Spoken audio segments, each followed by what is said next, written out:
begin. Hey, what's up, YouTube, and anybody out there watching? My name's Colby. Just wanted to talk today. Just woke up and felt like I was in a mood for explaining and expanding on some thoughts that I've had. And please mention in the comments below anything else you'd like to add or any discrepancies or anything.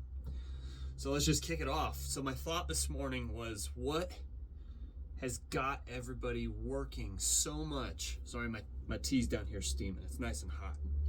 But anyway, what has got everybody working so much? Why are people getting multiple jobs, 2, 3 jobs, when right now from the CPI inflation report that the Fed's putting out is that the economy's booming. And they say things are in working order and going as expected.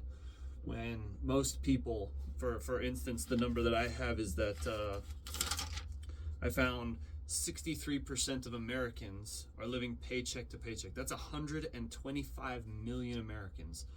That's way over half. And, of that, 40% of those Americans don't have $1,000 saved up for any emergency costs, say like a dog vet bill or something, or car breaks down, you need tires. How much are tires? You're gonna pay a whole lot of money for some tires if you get a blowout or anything like that. So I started looking, and I started my search from graphs and numbers. The year 1957 is kind of where I reference material off of, because most of the graphs started around 1955-ish, 1960s in there. 1957 was the year that I picked, and it's my YouTube channel, so I can do that. So I found that the median house price adjusted for inflation in 1957 was $207,686. So $207,000. If you wanted to buy a house, it would cost you $207,000 adjusted for inflation. That's not what the list price would be. You can't find ads on 1957, newspaper articles selling it for that much. I'm sure you could, but that's just the median, right? Middle of the road average.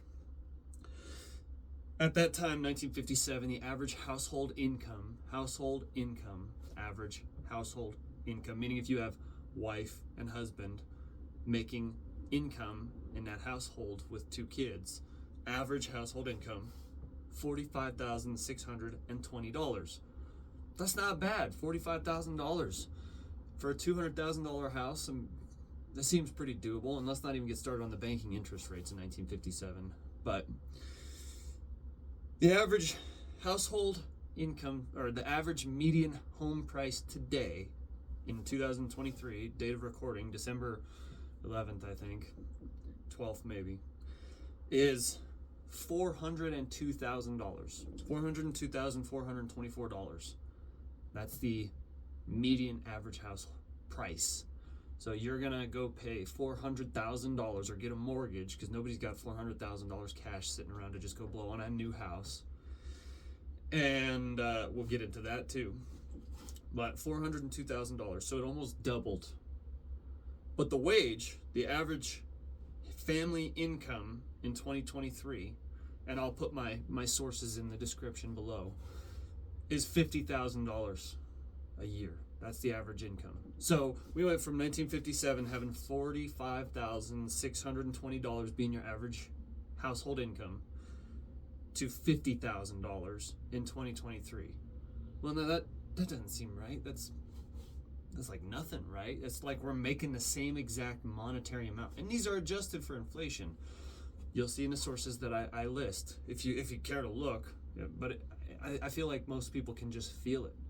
And you look around and you can see your neighbors or your family or your friends or something. People are out there getting a second full-time, part-time, whatever job.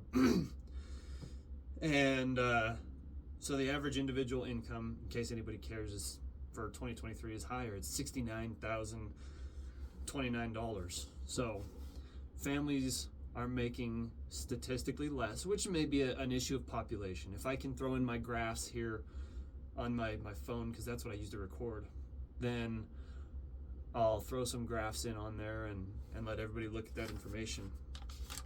So the other thing that I had is that gold, price of gold, right? Because in 1971, Richard Nixon he suspended temporarily, in 1971. How temporary is that? You know, caveat here, there's a bridge in this small town that I live near, that I grew up in, as a matter of fact, of 75 people. And there's a bridge outside of it that was a temporary bridge that was installed in 1971. That's still here to this day. And when you drive over it, I mean, it's pretty alarming. If I can, I'll get a picture of it, but I probably won't remember. Anyway, 1957. So gold was $390 an ounce.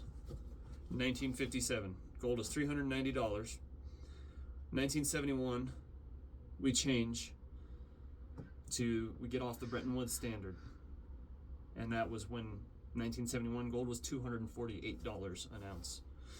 Jump to today, 1 ounce of gold costs $2,000. I think this morning it was like $2,012.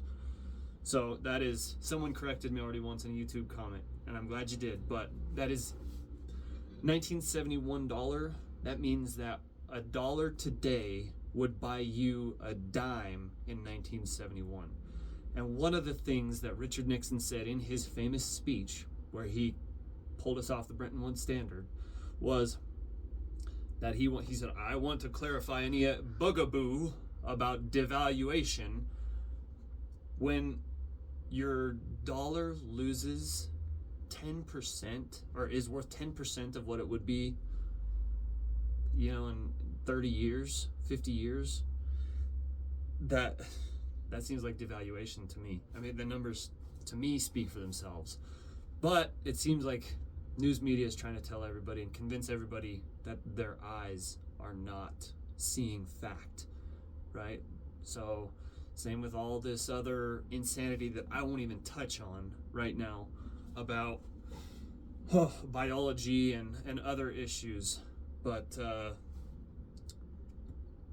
flipping on to the next page for my next note, just defaults are up. The record number of credit card defaults has increased exponentially since 2019, obviously.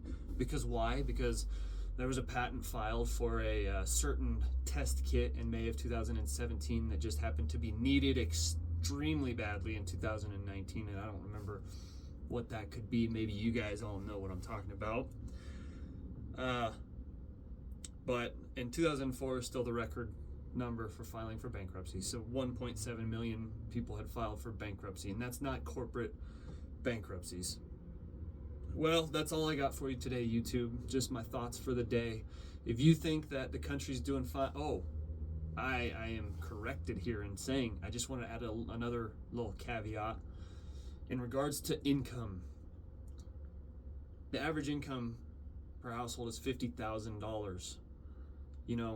So the top 10% of earners currently, statistically, the top 10% of earners in America are making over $138,000 a year. Is that you? Are you making $138,000 a year? Because that means that top 10% of you is watching my video. That's cool, but I doubt that. I get like two viewers. The top 1% is earning over $183,000, and I, as a matter of fact, know 2 of those people, and I'm not one of them. But on that, thank you for taking the time to watch this video. Let me know how you feel. Maybe you think I'm ugly, whatever. I also make knives here. It's a pastime of mine. Sometimes I get upset with them, but it is what it is, and at least I have the ability to do that, and I have a friend that's helped me out with that and get me to this stage to where I can do that. I'm going to keep drinking my tea. I'm going to keep reading. Make sure you're training. Build your compost this winter. Make sure you're getting your compost done for the springtime planting season. Clear it out, plan your gardens now. If you have any livestock, take good care of them. Thank you very much.